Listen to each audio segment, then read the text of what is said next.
we're going to talk about Doctor Who. There's a new Doctor Who, Ncuti Gatwa, and a new series beckons, but it hasn't been on since Christmas, but quietly under the radar, the BBC slipped 2 episodes onto the iPlayer last Friday, and some critics have said, oh, it's no longer woke. It's finally realised it should be family entertainment because it has disappeared down a woke rabbit hole for way too long.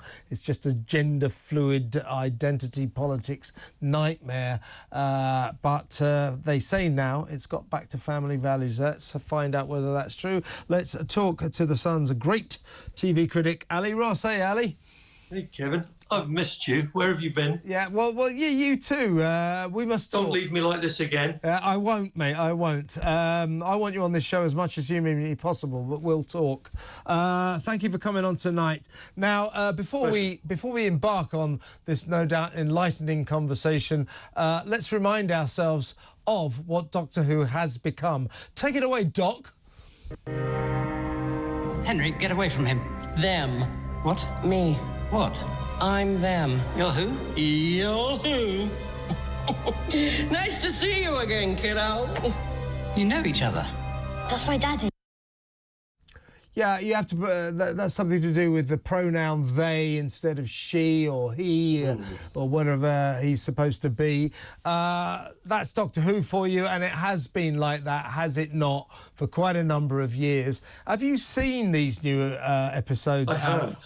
And is your rival in the Daily Mail, Christopher Stevens, right when he says it's a triumphant return to family entertainment because other viewers seem to take an opposing view? What do you think? Yeah, not wishing to cast aspersions on a commercial rival, but no, he's not right. It's not quite as horrendously woke as some episodes, which I think you can stretch this back to 2018 when Chris Chibnall wrote an episode called Rosa, which was about Rosa Parks, and people said, isn't this great, bringing up historic racism and the bus thing in Alabama. And I think that they kind of like the feeling because they're basically like all the dressing up box community. They wish they weren't just a bunch of Ponzi actors. They wish they were revolutionaries and social justice warriors. So it gave them a good feeling. It got progressively worse and worse under Chris Chibnall, to the point I found it unwatchable. So the idea was that Russell T Davies would come back in last year and drag it back to storylines, but so far that hasn't happened. Yeah. We had a Christmas one, which was another lecture about non-binary and pronouns. And then it started on Saturday with an episode called Space Babies, which were a group of space babies who were marooned up on the other side of the galaxy because of health service cuts. And the fact, yeah. Bloody NHS again, eh? Yeah, and so they were technically classed as refugees, so they weren't allowed back into the planet where they actually came. It was just, you could hear the gears crunching. Yeah. That we must raise this issue, we must raise that issue. And if you do that, fine, but you've got to have a storyline, and they just didn't, really. It wasn't great drama, but as far as a bloke in a dress playing the piano goes, it's a great curtain raiser for Eurovision, which came straight after. Yeah. What did you make? Oh, actually, let's talk. Well, I'll ask you about Eurovision in just a little while. But, you know, Russell T Davies, you know, the man who was given the reins back, because, of course, he was one of the sort of pioneers, I suppose, of the modern Doctor Who. So they've given it back to him, you know, because amid criticisms that it's disappeared into a sort of gender ID rabbit hole, woke rabbit hole.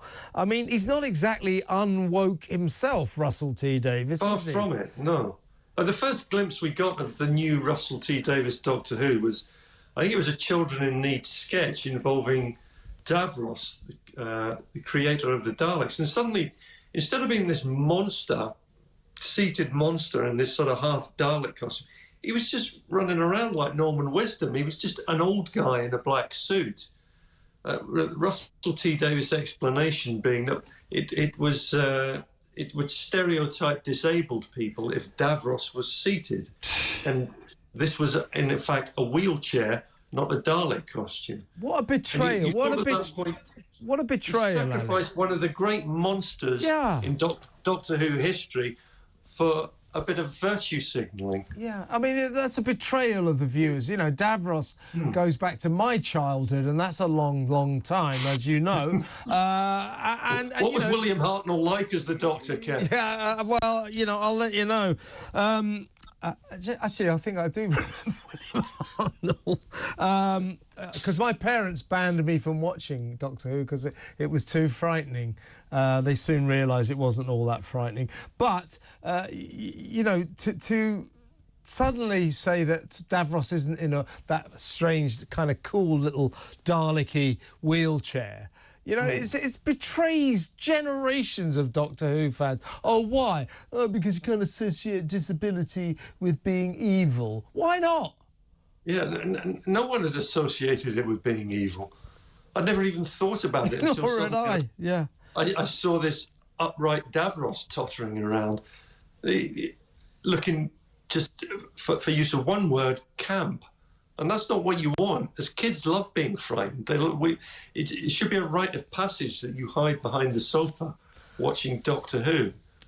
Indeed. It shouldn't be a rite of passage that you get lectures about refugees and NHS funding. Yeah, presumably, because you can get that, frankly, on any other BBC programme. So these space refugees, were they actually sort of caught in a intergalactic migrant crisis then?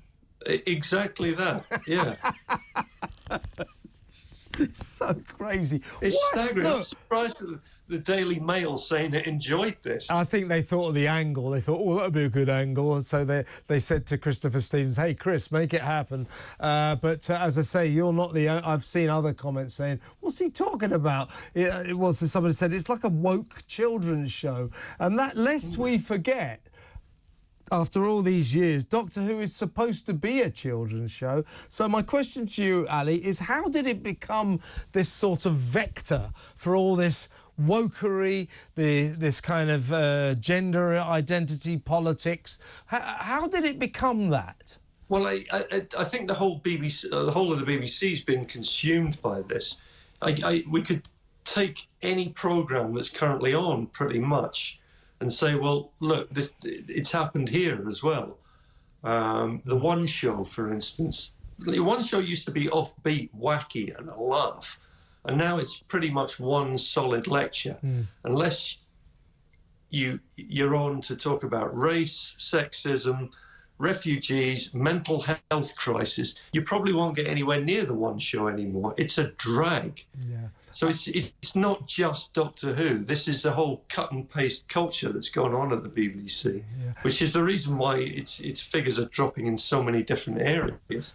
Yeah, I mean, it really is, God knows what's happening to the BBC and God knows what's happening to Doctor Who. Just before you go, the Eurovision Song Contest, I know you always enjoy it, but I don't suppose you enjoyed it that much this year. If they don't get these politics out of it, this anti-Semitism, this pro-Palestine nonsense, if they don't get it out of the tournament next year, it's finished, isn't it, Eurovision? Yeah, Well, I enjoyed it in as much as, for the first time ever, I voted 20 times for Israel. And for the 2 minutes that Israel was leading that competition, my heart sang. Yeah. And I thought, well, there you go. Yeah.